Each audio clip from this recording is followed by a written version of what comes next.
नमस्कार, मैं मंजू यादव औद्योगिक प्रशिक्षण संस्थानों के व्यवसाय ड्रेस मेकिंग के विषय सैद्धांतिक के पाठचर्या के अंतर्गत आज आपको हेम और कॉर्नर के बारे में प्रशिक्षण प्रदान करूंगी।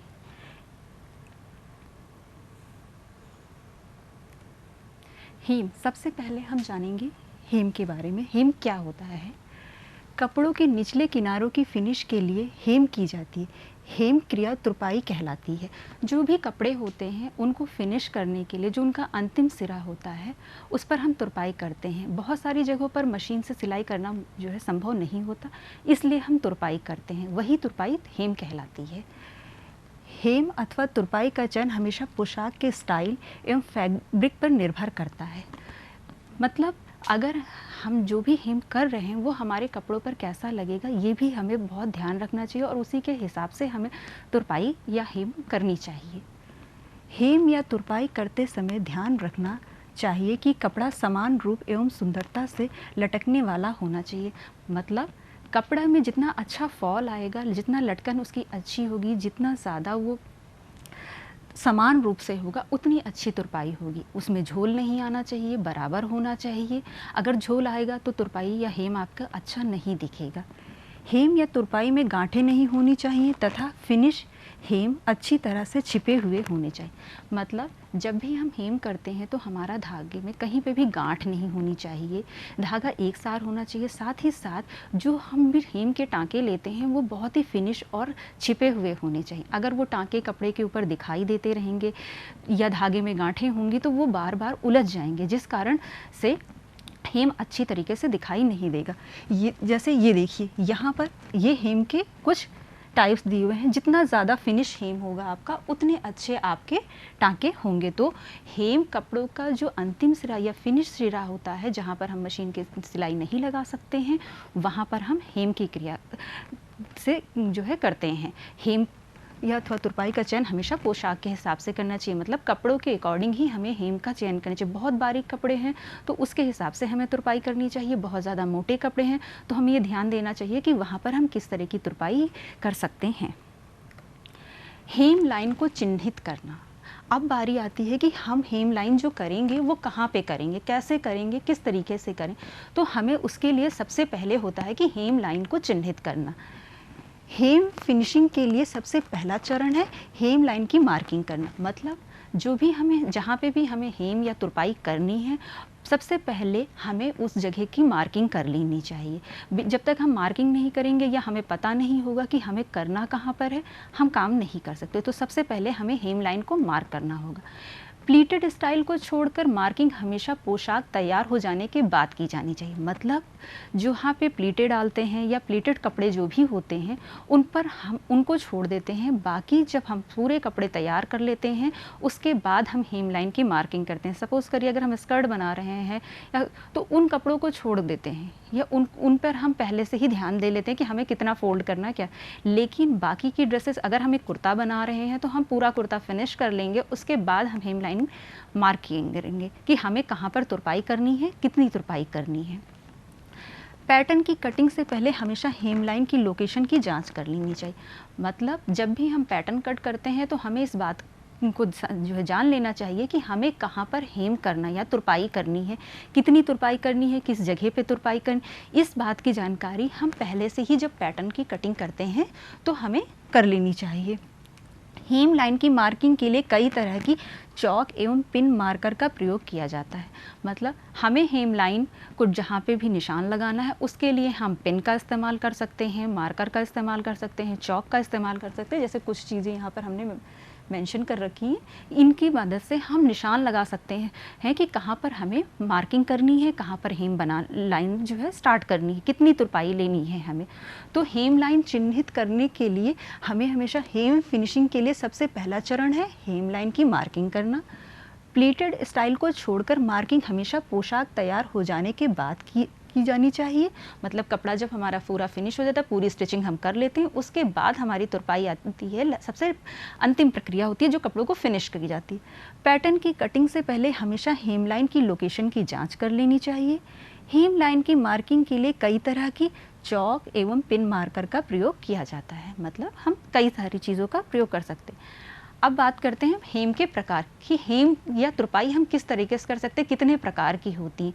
तो हेम या तुरपाई विभिन्न प्रकार से कपड़ों पे की जाती हैं, जिसके कुछ हैं टर्न हेम, हेरिंगबोन हेम, वेव्ड हेम और शेल्स हेम। ये जितने भी टाइप्स हैं ये हेम के प्रकार हैं, जिनको हम कपड़ों पर उनकी कैसे कपड़े हैं उसके हिसाब से करते हैं। अभी जैसे पहले ही बताया कि कौन सी तुरपाई हमें करनी है, ये कपड़ों या पोशाक के स्टाइल पर डिपेंड करती है। तो ये सारे के सारे ये टाँके, ये हेरिंगबोन टाँका आपका हो गया, वेब डिस्क हो गया, तो ये टाँके हैं जिनके बारे में हम आगे विस्तार से जानेंगे। तो हेम के प्रकार हो गए टर्न हेम, हेरिंगबोन हेम, वेव्ड हेम, शेल्स हेम। टर्न हेम, सबसे पहले हम बात करते हैं टर्न हेम कि टर्न हेम क्या चीज़ होती है। यह तुरपाई बराबर एवं कच्ची किनारी पर ½ इंच अंदर कपड़े को मोड़ कर की जाती है।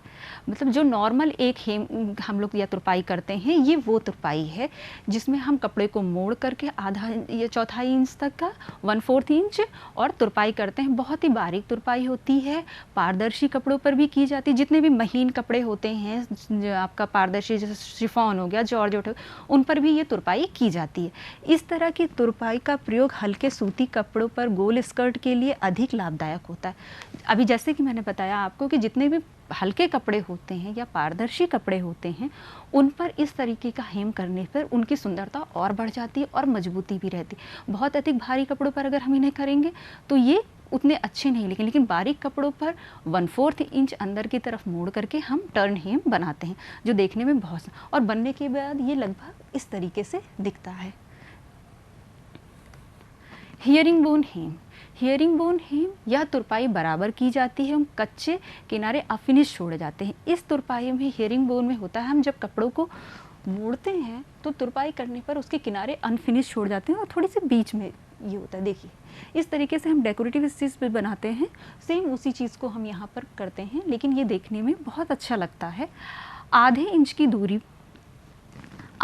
की दूरी पर कैच टाँकों की सहायता से इस तुरपाई को जगह पर बनाए रखा जाता है। हम इस तरीके के कैच टाँके बनाते हैं जिससे कि ये अपनी जगह पर फिक्स रहता है और हिलता नहीं, और देखने में भी बहुत सुंदर लगता है। इस विधि का प्रयोग कभी कभी भारी ऊनी गारमेंट तथा लाइन गारमेंट की तुरपाई के लिए किए जाते हैं। हेरिंगबोन को हम उस जगह पर करते हैं जहाँ पर बहुत ज़्यादा भारी कपड़े होते हैं, उनका फॉल बहुत जो है भारी होता है, तो वहाँ पर हम टर्न हेम वाली तुरपाई नहीं कर सकते क्योंकि वो सपोर्ट नहीं करेगी। तो हम हेरिंगबोन के टाँके वहाँ पर बनाते हैं और उसको के किनारों को फिनिश करते हैं, जिससे उनका लुक भी बहुत अच्छा होता है और कपड़े मजबूत हो जाते हैं। तो ऊनी गारमेंट्स में हम इस तरीके का जो है तुरपाई करते हैं। विव्ड हेम, ये भी तुरपाई का एक प्रकार है, विव्ड हेम।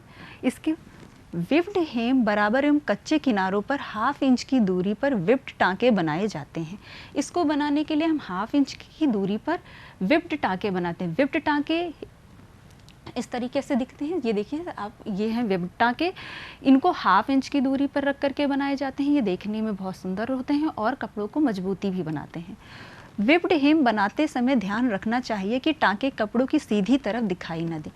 विप्ड टाँके जब भी हम बनाते हैं तो सीधी साइड में ये इनविजिबल रहते हैं या दिखाई नहीं देते हैं, बहुत ही फाइन बनाते हैं। अगर हम ये बीच आगे की तरफ दिखेंगे तो उतने सुंदर नहीं दिखाएं। इनके टाँकों को हम इस तरीके से लेते हैं कि जो सीधी साइड हमारी होती है उस पर ये दिखाई नहीं देते हैं। विप्ड हेम हल्के भार वाले सूती कपड़ों के लिए उपयोगी होते हैं। बहुत अधिक हल्के कपड़ों के लिए हम टर्न हेम का यूज़ करते हैं, लेकिन जो हल्के भारी सूती कपड़े होते हैं, बहुत ज़्यादा भारी नहीं होते हैं लेकिन हल्के भारी होते हैं, उनके लिए हम विप्ड हेम का प्रयोग करते हैं और उन कपड़ों को मजबूती और प्रदान करते हैं। ये उनके किनारों को फिनिश करते हैं और देखने में भी सुंदर लगते हैं। बायस फेसिंग को फिनिश करने के लिए नैरो हेम पर भी इसका प्रयोग किया जाता है। जहाँ पे नैरो हेम मतलब बहुत छोटा होता है, या बायस फेसिंग पट्टी को हम कट करते हैं और फिर उनकी तुरपाई करते हैं। अक्सर गले वगैरह में हम इस कुर्ते का गले बनाते हैं तो उसमें हम इस तरीके से करते हैं, तो वहाँ पे बायस फेसिंग लगा करके हम विप्ड हेम की तुरपाई करते हैं, तो वो किनारे बहुत अच्छे से फिनिश होते हैं। ये विप्ड हेम, इस तरीके से टाँके बनाए जाते हैं। तो ये हो गया विप्ड हेम। विप्ड हेम बराबर एवं कच्चे किनारों पर ½ इंच की दूरी पर विप्ड टाँके बनाए जाते हैं।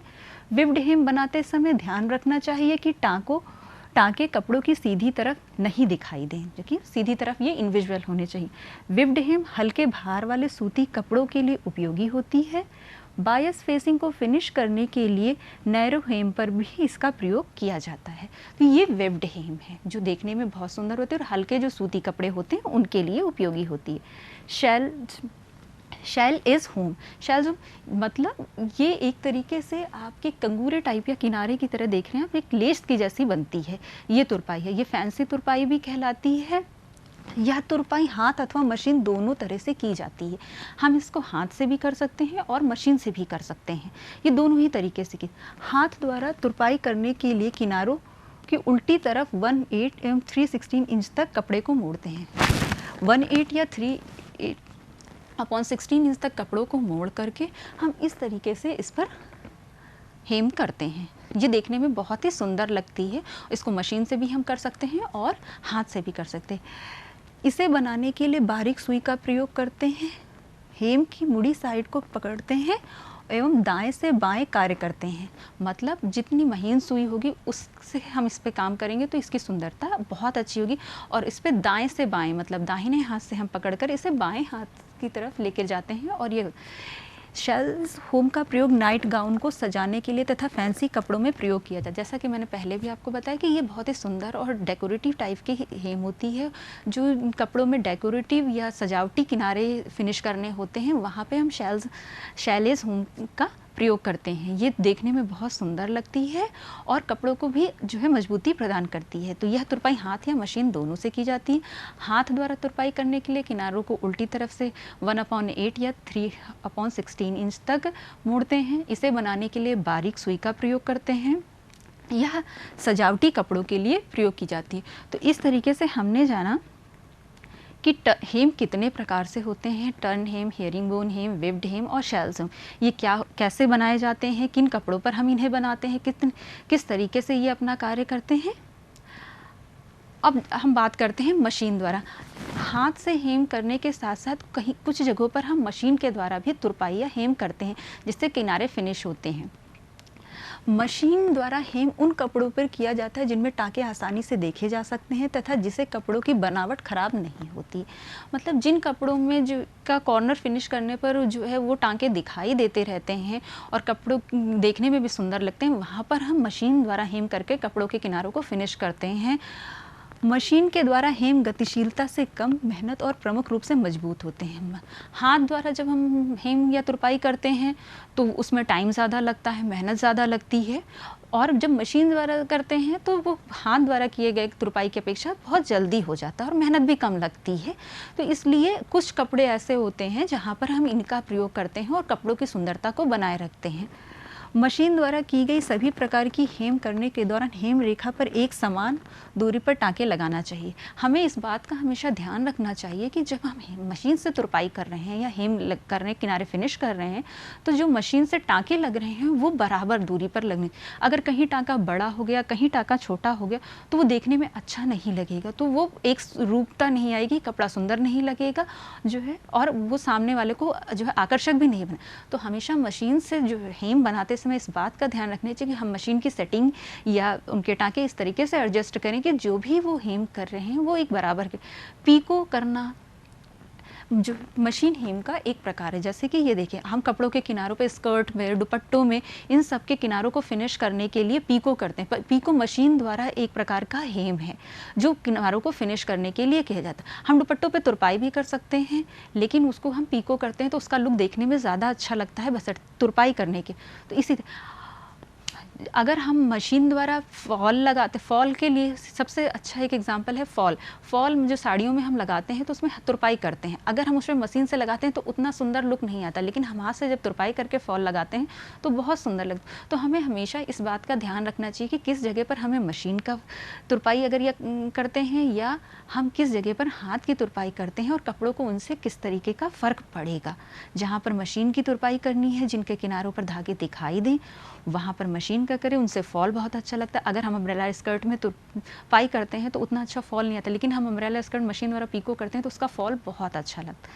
तो कपड़ों के हिसाब से हेम का चयन करना चाहिए। कॉर्नर।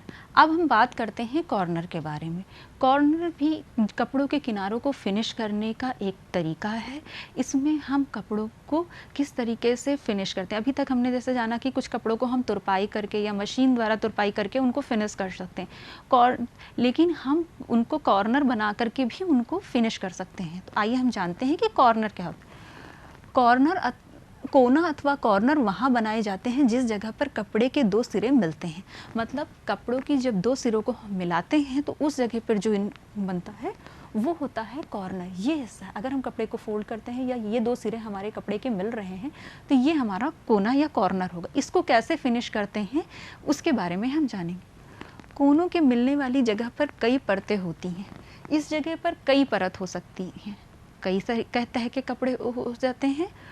कॉर्नर या कोनों को विभिन्न विधियों द्वारा परिष्कृत किया जा सकता है। परिष्कृत मतलब फिनिश किया जा सकता है। तो कोनों को इसको फिनिश करने के लिए हम कई विधियों का प्रयोग कर सकते हैं। इस तरीके से ये कॉर्नर फिनिश किए जाते हैं। इनको फिनिश करने के लिए भी बहुत कई सी विधियां हैं जिनको हम इस तरह से फिनिश होने पर भी गारमेंट बहुत सुंदर लगता है। तो कॉर्नर को फिनिश करने के लिए ओवरलैपिंग कॉर्नर हम करते हैं या मिट्रेड कॉर्नर करते हैं। ये कॉर्नर को फिनिश करने की दो प्रमुख विधियां हैं जिसमें ओवरलैपिंग कॉर्नर और मिट्रेड कॉर्नर है, जिनके द्वारा हम कॉर्नर को फिनिश कर सकते हैं। और ओवरलैपिंग कॉर्नर, जैसे हमने जाना कि कॉर्नर को फिनिश करने के लिए दो जो है विधियां हैं, उसमें से एक है ओवरलैपिंग कॉर्नर। ओवरलैपिंग कॉर्नर या कॉर्नर थोड़े से बड़े होते हैं, इसीलिए इन्हें हल्के भार वाले कपड़ों पर बनाया जाता है। इन कॉर्नर को बनाने के लिए जैसे ये देखिए, ये कॉर्नर आपका आता है इस तरीके से, ये बनेगा, ये है ये आपका कॉर्नर। तो इसको हल्के भार वाले जो कपड़े होते हैं उस पर हम बनाते हैं और इन्हें बनाने के लिए कपड़ों को एक बराबर तरीके से फोल्ड किया जाता है। अगर बराबर तरीके से हम फोल्ड नहीं करेंगे इन्हें तो हमें चौकोर कोना प्राप्त नहीं होगा। अगर एक साइड ज़्यादा फोल्ड कर देंगे, एक साइड कम फोल्ड कर देंगे तो हमें स्क्वायर की जगह पर रेक्टेंगुलर शेप बन जाएगा। कई बार वो देखने में अच्छा नहीं। तो हमें इस बात का ध्यान रखना चाहिए कि जब हम कॉर्नर बनाने के लिए फोल्डिंग करते हैं तो एक बराबर सभी तरफ एक बराबर फोल्ड होना चाहिए। अगर एक बराबर फोल्ड नहीं करेंगे तो वो देखने में अच्छा नहीं लगेगा या हमें मनचाहा कॉर्नर प्राप्त नहीं होगा। तो इस बात का बहुत ध्यान रखना चाहिए। चौकोर कॉर्नर प्राप्त करने के लिए दोनों किनारों की लंबाई और चौड़ाई बराबर होनी चाहिए। जैसे कि हमने बताया कि लंबाई और चौड़ाई दोनों होनी चाहिए और इक्वल होनी चाहिए। अगर एक दूसरे से कम या ज़्यादा होगी तो अच्छा कॉर्नर नहीं बन। यदि एक हेम की चौड़ाई दूसरे से अधिक होती है तब फिनिश्ड कॉर्नर एक आयत के आकार ले लेता है। कि अगर आपका एक कॉर्नर ज़्यादा हो गया और एक कॉर्नर कम आपने फोल्ड किया है तो वो एक आयत बन जाएगा, वो देखने में सुंदर नहीं लगता। इसीलिए बराबर रखना कॉर्नर को, ये ओवरलैपिंग कॉर्नर में बहुत ज़रूरी होता है। इसका प्रयोग पूरी तरह से आगे की खुली ड्रेसेस के हेम, टेबल क्लॉथ, रुमाल इत्यादि में किया जाता है। फ्रंट ओपन ड्रेसेस होती हैं जिनमें फ्रंट स्लिट होती है, उनके लिए हम इनका इस तरीके के ओवरलैपिंग कॉर्नर का प्रयोग करते हैं। उस जो रुमाल के कॉर्नर हम बनाते हैं, डेकोरेट करते हैं, उसके बाद उनके कॉर्नर को फिनिश करते हैं, उसमें हम करते हैं। टेबल क्लॉथ हम बनाते हैं, टेबल क्लॉथ के कॉर्नर को फिनिश करने के लिए हम इस तरीके की हेम का प्रयोग करते हैं जो देखने में बहुत सुंदर होती है। और इस तरह से बने हुए कॉर्नर्स बहुत, इन पर अगर हम तुरपाई करते हैं तो अच्छा नहीं लगेगा, लेकिन इसका अगर कॉर्नर हम इस तरीके से बना करते हैं और मार्क करके और फिर हम इसे बनाते हैं तो देखने में बहुत सुंदर। अक्सर टेबल क्लॉथ वगैरह में इस तरीके के कॉर्नर बनाए जाते हैं जो देखने में बहुत सुंदर लगते हैं। मिट्रेड कॉर्नर, कोनों के दोनों सिरों को, कोनों पर दोनों सिरों को जोड़ने को मिट्रेड कहा जाता है। जब कॉर्नर पर दोनों सिरे जुड़ते हैं वो मिट्रेड कहलाता है।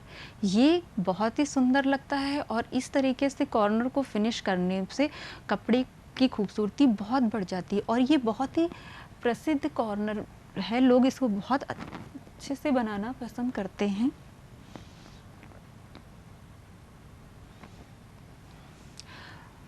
जोड़ों को जगह पर बनाए रखने के लिए या तो मोड़ा जाता है अथवा सिला जाता है। इन जोड़ों को बनाए रखने के लिए हम मशीन से सिलाई लगा सकते हैं इस पर, जिससे कि ये बहुत अच्छे तरीके से जुड़ जाते हैं, या फिर हम इन्हें मोड़ भी सकते हैं।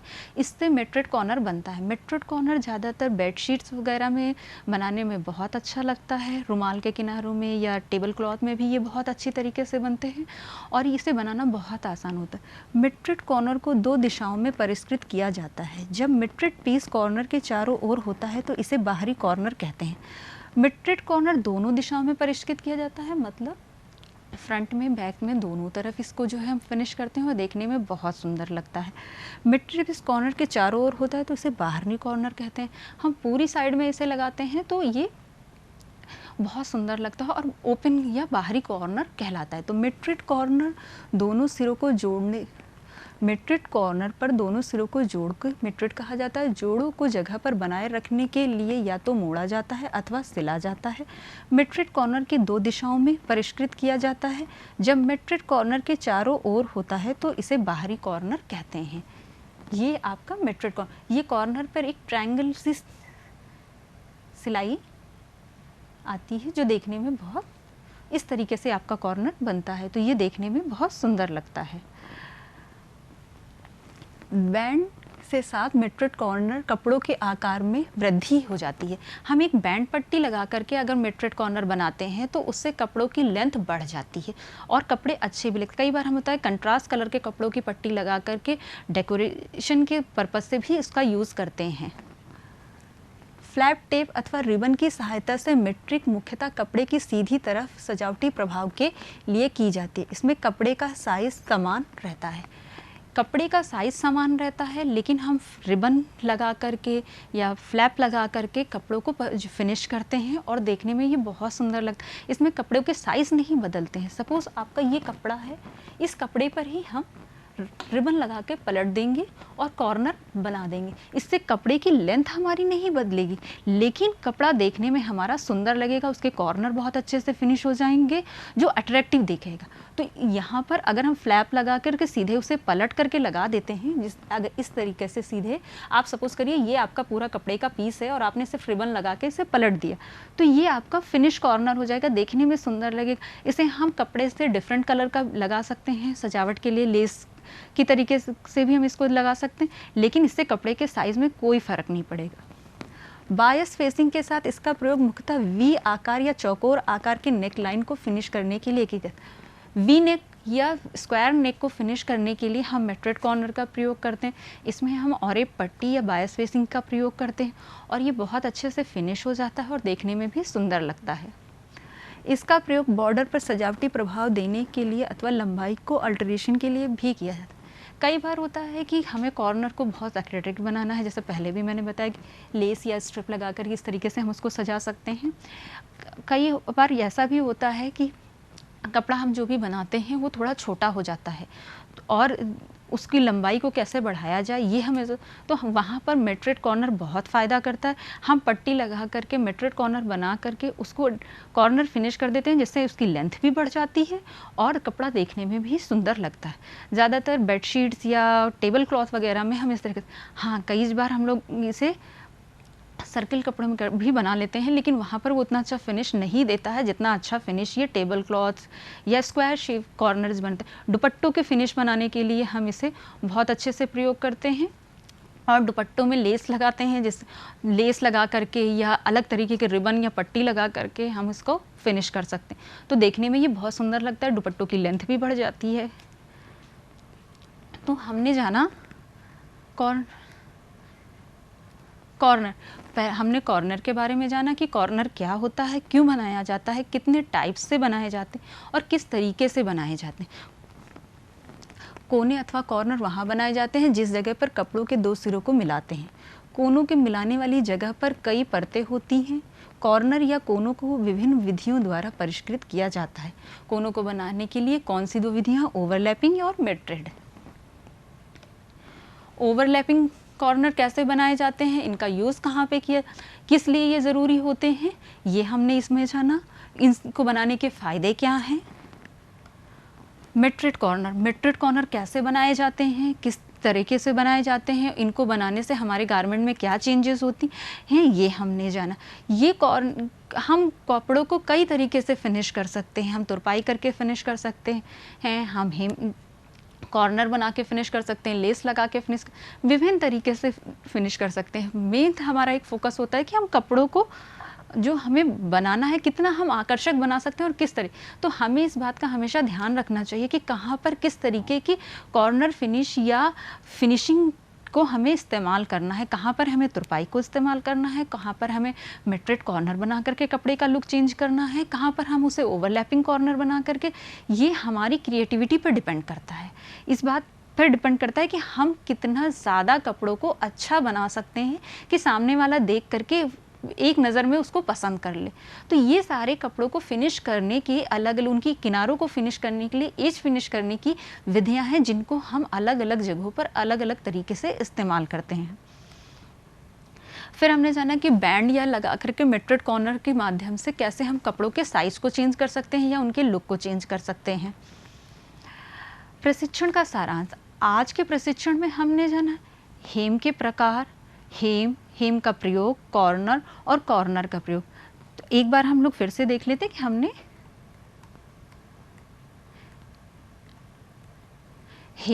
हेम क्या होता है। हमने सबसे पहले जाना हेम क्या होता है, हेम हम क्यों करते हैं, कहाँ पे करते हैं और इनका प्रमुख उपयोग क्या है। ये हेम के कुछ प्रकार हैं जो देखने में अच्छे लगते हैं और कपड़ों को फिनिश देते हैं।